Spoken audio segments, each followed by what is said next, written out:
जैसे किसानों के मामले में माफी मांग के कानून वापस करने पड़े, इसी तरह से माफी मांग के इन बच्चियों की मांग माननी पड़ेगी। हमें ऐसे फील हो रहा है कि हमारा जो ये प्रोटेस्ट है इसको बिल्कुल बीचने का काम किया जा रहा है, बिल्कुल जेल में तब्दील करने की कोशिश की जा रही है। अब मैं आ गया हूँ तो जो मुझसे प्यार करने वाले वो भी आ जाएंगे। तो मुझे उम्मीद है कल के बाद जो है यहाँ एक मेला रहेगा। इनके साथ वो लोग हैं जो कितनी दूर तक चले जाएंगे और आपको बर्बाद कर देंगे। नमस्कार दोस्तों, कर्नाटक चुनाव में बीजेपी की करारी हार के बाद बृजभूषण शरण सिंह ने इस्तीफा दे दिया है। कर्नाटक चुनाव में बीजेपी की करारी हार के बाद अब पहलवानों के धरने ने बहुत बड़ा रूप ले लिया है। दोस्तों, कर्नाटक चुनाव में बीजेपी की करारी हार के बाद यह पहली बार हुआ है कि जंतर मंतर पर भीम आर्मी चीफ चंद्रशेखर आजाद और पूर्व गवर्नर सत्यपाल मलिक एक साथ जंतर मंतर पहुंच गए हैं। और सबसे बड़ी बात यह है कि पहलवानों ने बहुत बड़ा आरोप लगाया है। आरोप ये लगाया है कि रात में महिला पहलवानों के साथ बाहर से अनजान महिलाओं को शामिल कर दिया जाता है और महिला पहलवानों के साथ सुला दिया जाता है। किसी बहुत बड़ी साजिश की आशंका जताई है महिला पहलवानों ने। दोस्तों, इससे एक बात साफ हो गई है कि अब पहलवानों ने अपने इस धरने को अंतर्राष्ट्रीय स्तर पर पहुंचाने का ऐलान कर दिया है। विनेश फोगाट, भीम आर्मी चीफ चंद्रशेखर आजाद और सत्यपाल मलिक कुछ कह रहे हैं, पहले उनको सुन लेते हैं। हमारी सम्माननीय बेटियां विनेश फोगाट, साक्षी मलिक और उनके सहयोगी और मेंटर बजरंग पूनिया जी, 360 के चौधरी और तमाम इलाके के बुजुर्गों, चौधरियों, सम्मानित जनों, ये लड़ाई जिस शक्ल में आगे बढ़नी चाहिए थी उस शक्ल में आगे बढ़ रही।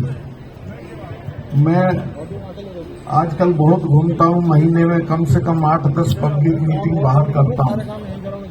सब जगह मुझे लोग इन बच्चियों के आंदोलन के बारे में पूछते हैं। लोग आपके, सारा देश आपके साथ, मांग कब मनेगी, अब मनेगी, तब मनेगी, लेकिन आपकी ये कामयाबी हो गई है कि पूरा देश आपने अपने समर्थन में खड़ा कर दिया। देश का बच्चा बच्चा आपके साथ है। जिस दिन आप डिस्ट्रेस कॉल दे देंगे, जिस दिन आप ये कह देंगे कि हम खतरे में हैं और रामलीला ग्राउंड आ जाओ, तो रामलीला ग्राउंड में जगह नहीं बचेगी, इतने लोग आपके समर्थन में आ जाए। कोई चिंता करने की जरूरत नहीं है, क्योंकि आप इतिहास के सही पक्ष की तरफ हैं। आपकी मांग जायज है, आपके साथ जाति हो रही है, आपकी सुनवाई नहीं हो रही है। मैं जो दिल्ली में बैठे उन्हें बताना चाहता हूं कि हम उस इलाके के लोग हैं जहां एक द्रौपदी के सम्मान के लिए कई हजार लोग कट गए थे और जान दे दी थी सबने। ये तो इतनी बच्चियों का सम्मान है, 7 या 8 का सम्मान है।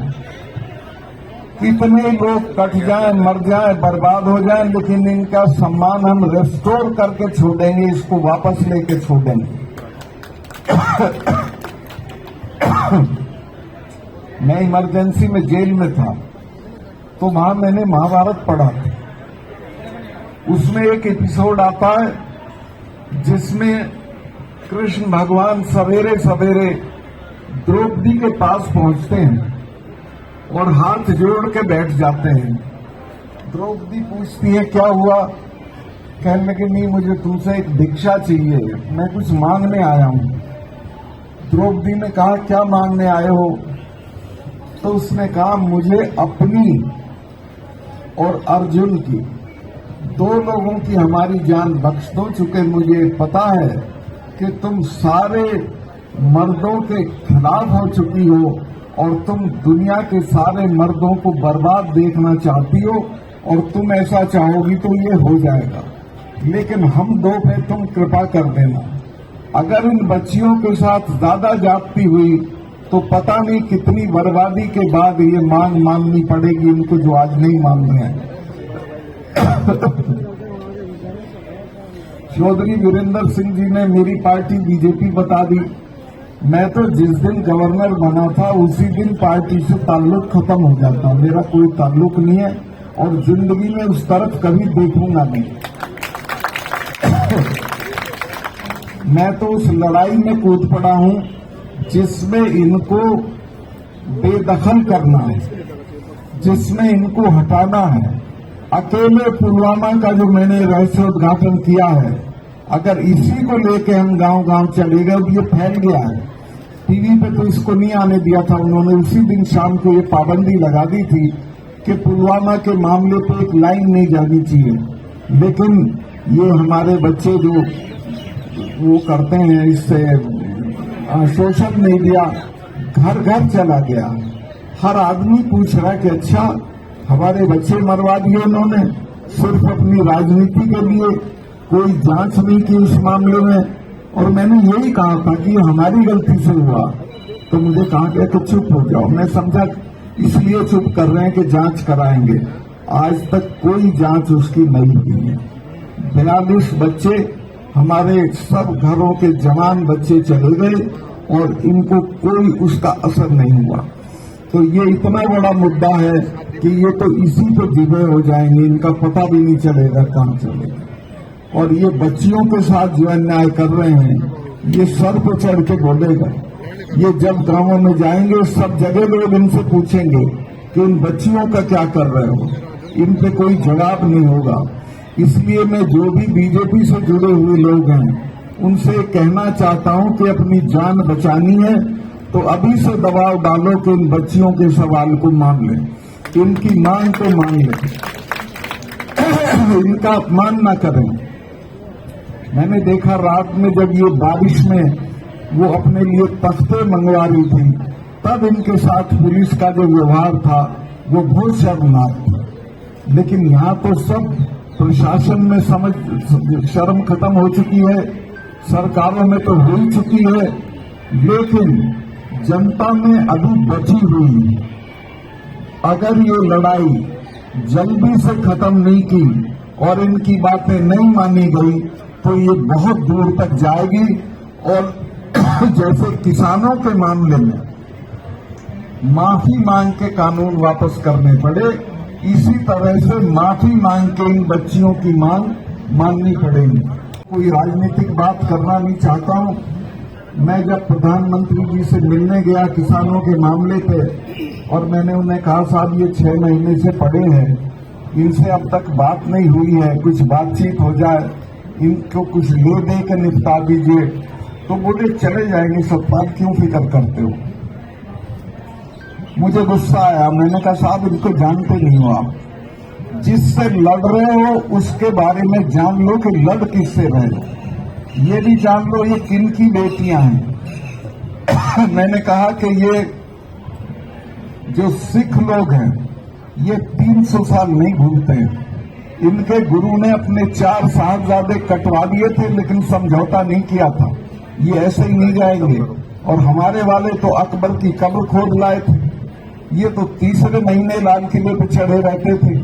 इन लोगों से लड़ा नहीं जाता, इन लोगों से बातचीत करके मसला हल किया जाता है। तो इन बच्चियों का भी डीएनए जान लेना चाहिए सरकार को कि किन को सता रहे हो, किन को दुखी कर रहे हो। इनके साथ वो लोग हैं जो कितनी दूर तक चले जाएंगे और आपको बर्बाद कर देंगे। मैं यही प्रार्थना करूंगा कि इनको सद्बुद्धि आए और ये जल्दी से जल्दी इनकी मांग मान लें। अभी मैं जब ये मेडल जीत के आती हैं, एक तो मैं आपको बताऊं, जब ये पोडियम पे खड़ी होती हैं और तिरंगा लहराया जाता है, राष्ट्रगान गाया जाता है, तो हर आदमी के बदन में एक झुरझुरी हो जाती है। लेकिन अच्छा उस वक्त इनकी जात भी पूछते हो कि ये 10 मेडल लाई है तो इसमें कितनी किस जाति की है। अब इनकी जात पूछ रहे हो, शर्म आनी चाहिए तुमको। इनकी कोई जाति नहीं है, इनकी एक ही जाति है कि राष्ट्र देश के लिए हैं और देश के लिए उन्होंने मेहनत करके नाम और सम्मान कमाया है। तो कुछ एहसान मानो और इसकी भरपाई करो इनकी बात मान के। मैं बहुत लंबा भाषण करने की स्थिति में नहीं हूँ, मेरी तबीयत भी नहीं ठीक है, पैरों में चोट है। इसके बावजूद मैं व्हील चेयर लेके 2 बार आ चुका हूँ और आता रहूंगा, कोई ऐसी बात नहीं है। पर मैं बच्चियों को ये आश्वस्त कर देना चाहता हूँ कि कुछ मत करो, आप बैठे रहना, खाना खाते रहना, ये पूरा देश आपके साथ खड़ा है। जब ये अन्याय स्वर के ऊपर से उतर जाएगा तो आप देख लेना, लोग इनके बंगलों में घुस जाएंगे। और ये तो नजदीकी है बंगला जिसकी जरूरत है हमको, तो ये दिल्ली छोड़ के भाग जाएंगे। तो मैं अंत में आपको बच्चियों को आश्वस्त करता हूं कि किसी किस्म की कोई जरूरत हो, मैं वीरेंद्र सिंह जी, हम पूरी तरह आपके साथ हैं और कोई फिक्र करने की जरूरत नहीं है। और चौधरी साहिबान, आप सारा दिन ताश पीटते हो, उससे बेहतर है यहाँ आके बैठ जाया करो और रोज आकर आप भी अपने लोगों को दो, ठीक है? अच्छा सर जी, ठीक है, धन्यवाद, बहुत बहुत बहुत मेहरबानी। अब मैं चंद्रशेखर जी से कहूँगा कि वो कुछ कहें। के सहयोगी साथी और हमारी महिला बहन जो रेसलर हैं, भाई जो रेसलर हैं, उनकी चढ़ाई में है, क्योंकि आज लंबा समय हो गया और कोई पॉजिटिव रिजल्ट नहीं आया। मैंने 4 तारीख में आपसे वादा किया था कि मैं यहाँ परमानेंट के लिए बैठूंगा।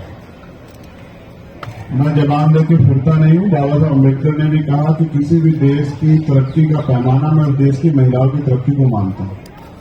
जिस देश में उस देश की बेटियां जिन्होंने नाम रोशन किया उनके साथ अन्याय हो, तो मेरे जैसे भाई घर नहीं बैठ सकते। वो जिन हालातों में यहाँ है, उन्हीं हालातों में उसी बिना सुविधाओं के हम लोग इस आंदोलन को हम लड़ेंगे। और जब तक हम लोग नहीं जीतेंगे तब तक ये आंदोलन हमारा यही इसी स्थल से जारी रहेगा। और मैं अपने सभी साथियों से कहूंगा, मैं इसलिए चुपचाप आया कि फिर, क्योंकि मेरा मकसद दिखावा करना नहीं है। अगर मैं दिखावा जोर लगा गया तो पुलिस के लोग गाड़ी रोक लेते। अब मैं आ गया हूं तो जो मुझसे प्यार करने वाले वो भी आ जाएंगे। तो मुझे उम्मीद है कल के बाद जो है यहाँ एक मेला रहेगा, उस मेले को देखने के लिए बहुत लोग आएंगे। और फिर मेरा ये भी मानना है कि हमें अपनी बहनों के हौसले को बढ़ाना है। कल रात की भी घटना पता लगी, उससे पहले भी, अब तो जरूरत है ना। भारत का हमेशा का इतिहास रहा है कि हमेशा यहाँ नारी की रक्षा हुई। और मेरी मां ने तो मुझे सिखाया कि अगर किसी बेटी का अपमान हो, तुम वहां मौजूद हो और तुम उसको नहीं रोक पाओ तो कोई फायदा नहीं तुम्हारे जीवन का। मैं अपनी बहनों को दिया वचन निभाऊंगा और मेरा वादा है कि वो जो चाहती थी गांव तक प्रोटेस्ट जाए, कल के बाद आप देखना गांव तक प्रोटेस्ट जाएगा। आपको गांव से खबर मिलेगी, कस्बों से, तहसील से खबर मिलेगी कि सब लोग न्याय मांग रहे हैं देश के प्रधानमंत्री जी से, क्योंकि ताकत उन्हीं के पास है, देश की सरकार से। और उन सब लोगों से जो चुप बैठे हैं उनसे भी सवाल पूछ रहे हैं कि अपनी बारी का इंतजार कर रहे हो क्या। तो इसलिए बहुत बहुत धन्यवाद। आज से हम लोग इसी प्रोटेस्ट स्थल पे अपनी बहनों भाइयों के बीच रहेंगे और लड़ाई को मजबूती से। धन्यवाद। कुछ अननोन पर्सन आते हैं और हमारा वीडियो रिकॉर्डिंग या फोटो क्लिक करते हैं, और जब मना करते हैं तो उसके बाद चोरी छिपे हुए काम करते हैं।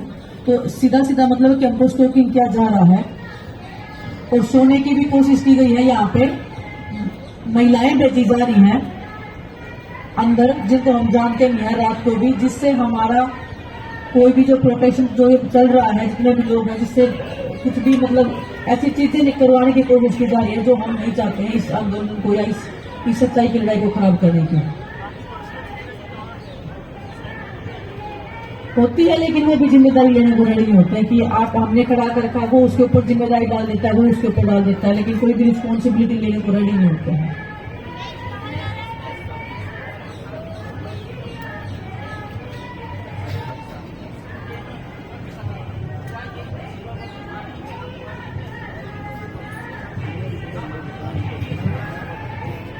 अभी को नहीं आ रही, जब जरूरत आएगी ये हो जाएगी। ठीक, ओके, थैंक यू। अभिषेक,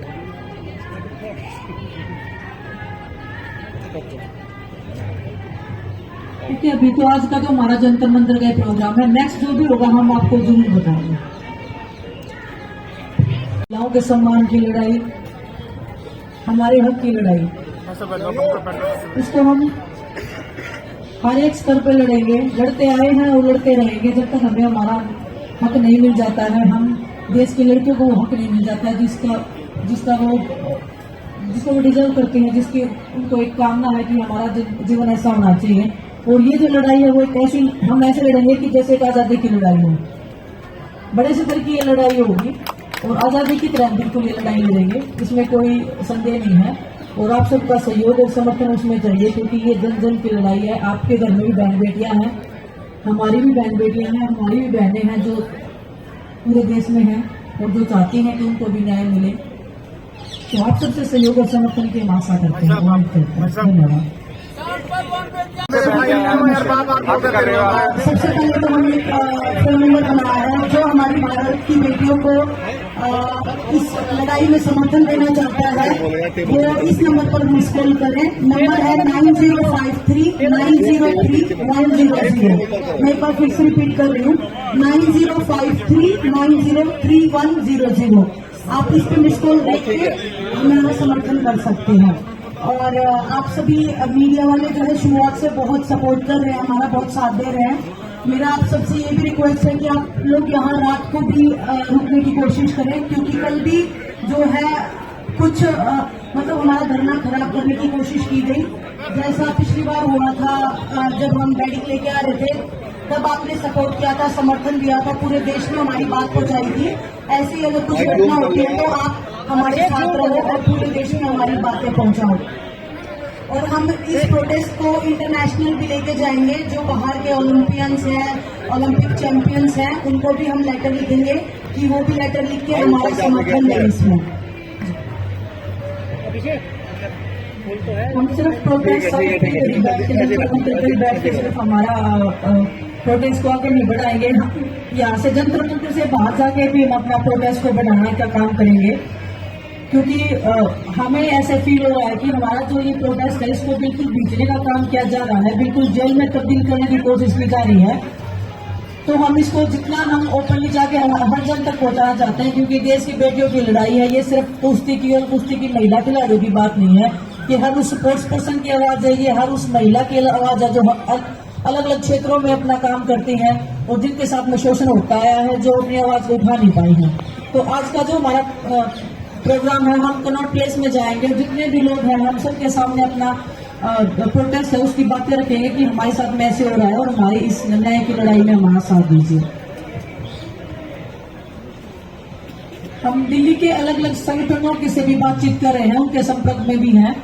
और आने वाले टाइम में 21 तारीख का हमने हमारे बड़े बुजुर्गों ने कॉल दिया है।